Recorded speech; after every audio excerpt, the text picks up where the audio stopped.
Here to present to you peer review and NP performance evaluation process of United Healthcare.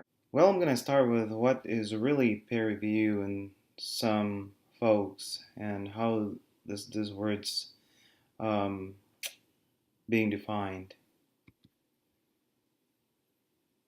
This really simply means to evaluate a colleague's work, whether formal or informal.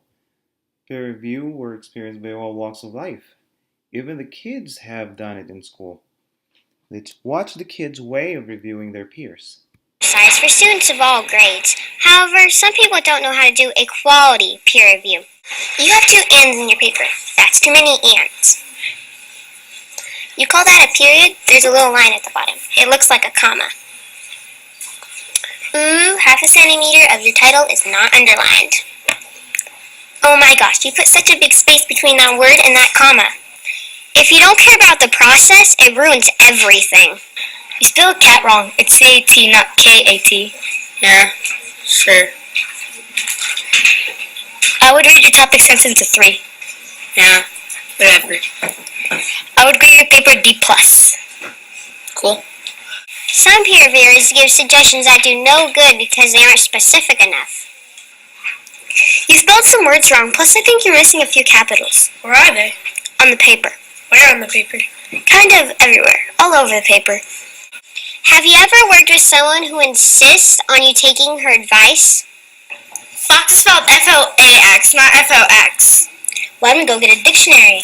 Just change it. Do you, not trust me? I think it's spelled F-O-X. Just change it. Well, it is my paper.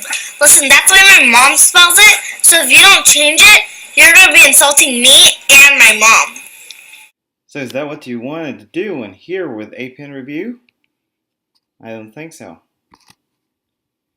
Based on that video, it seems that there are similarities with APN review process.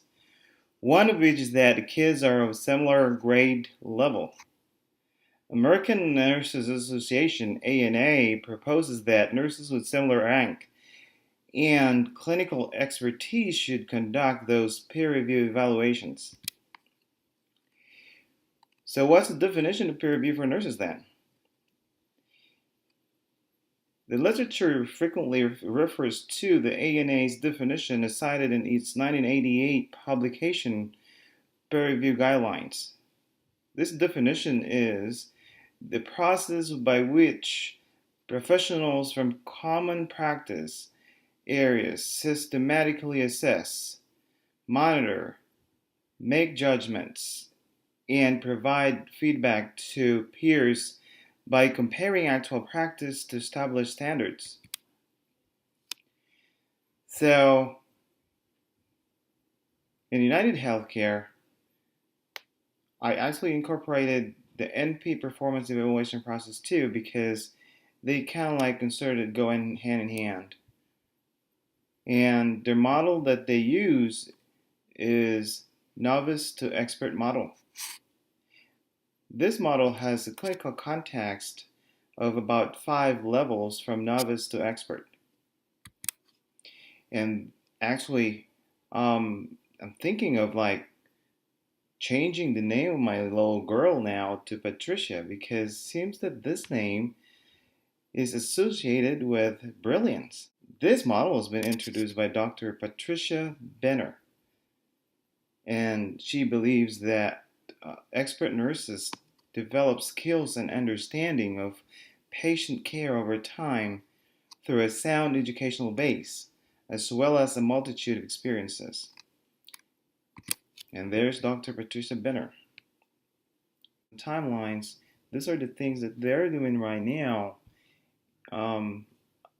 NPs usually visit the Medicare Advantage program population every month. Their clinical manager, which is also an NP in profession, do chart audit monthly.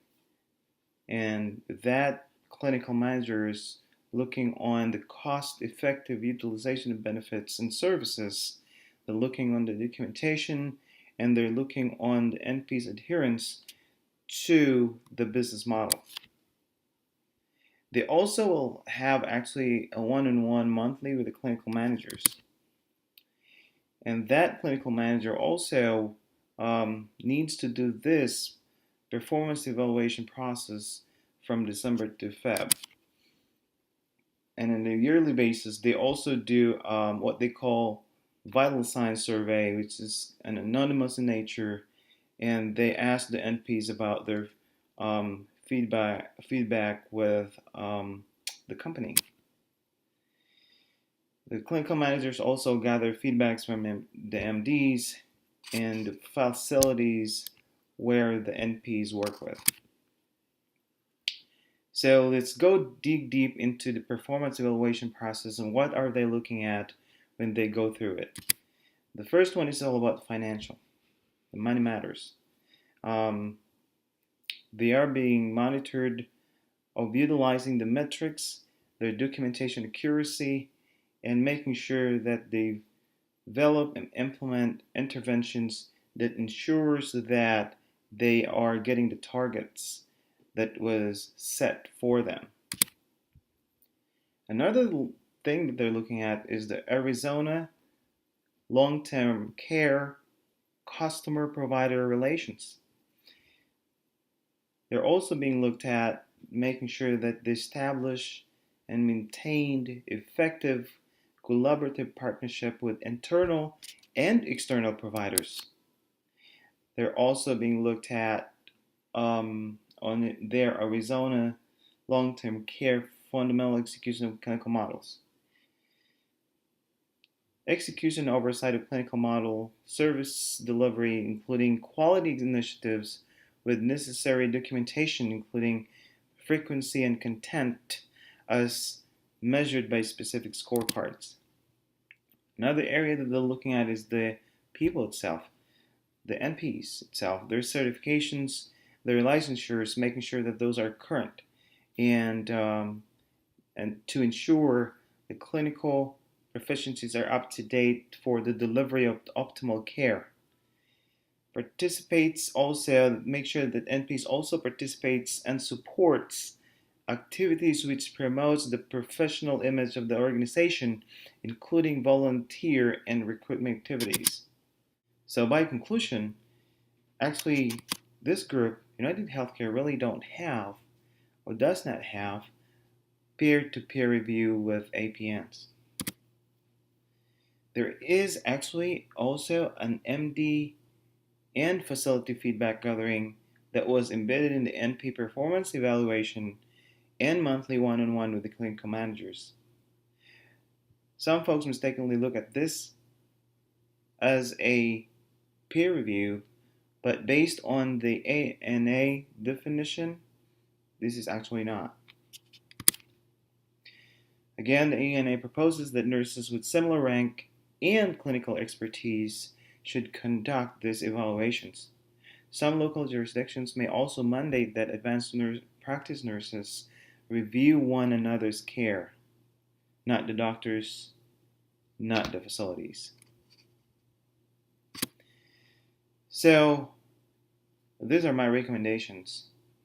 First one is to implement a monthly or a quarterly peer review. The hallmark of a true profession is the ability to self-regulate. Implicit in self-regulation is the evaluation of an individual's actions as compared with the group as a whole, or a set of criteria determined by the profession to satisfy a specific level of practice. Peer review is a mechanism by which APNs can demonstrate self-evaluation and self-regulation. The process should be created through identification of affected APNs first and solicit their input. Determine the purpose of the review, and they need also to select appropriate standards and identify the sources of it. And the next step would be to develop a tool of forms, and they need to be educated also on those forms and tools that they use.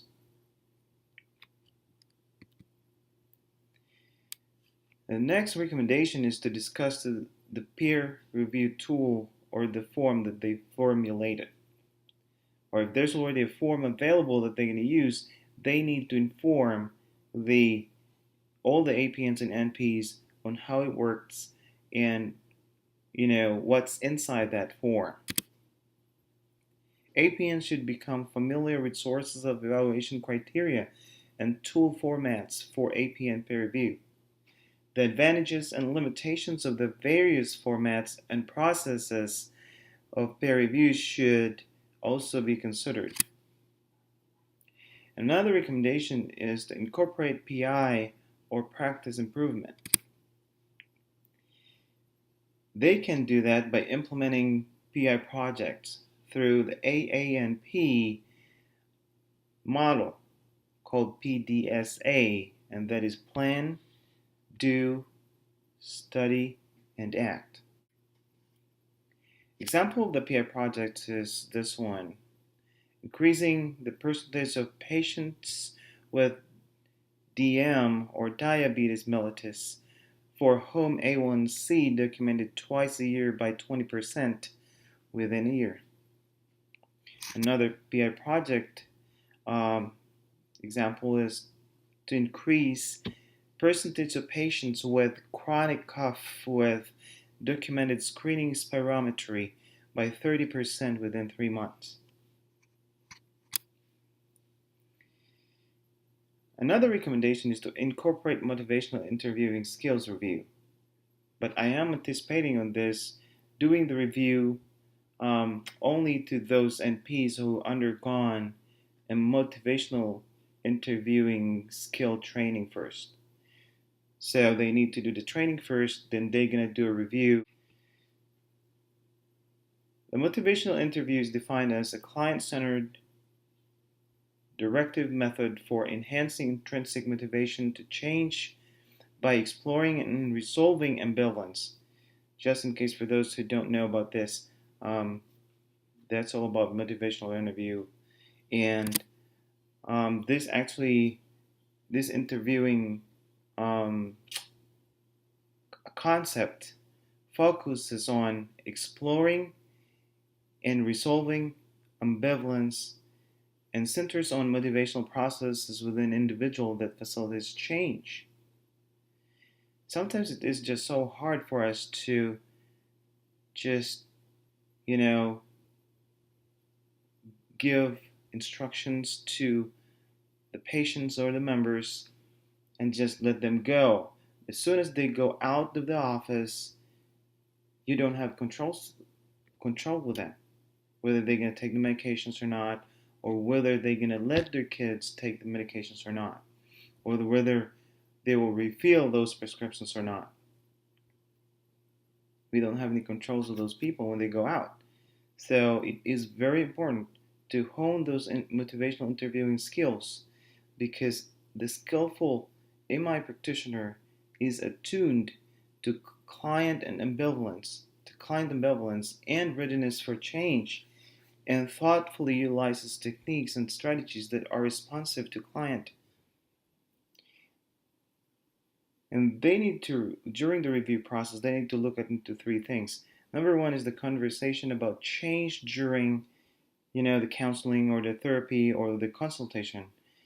Number 2, they need to look into the collaboration, and they need to look at how their NPs look into whether it's a person-centered or how they establish partnership with the patients.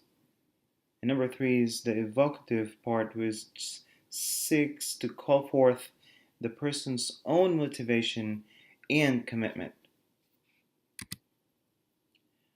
And that ends my presentation. Those are my references in there.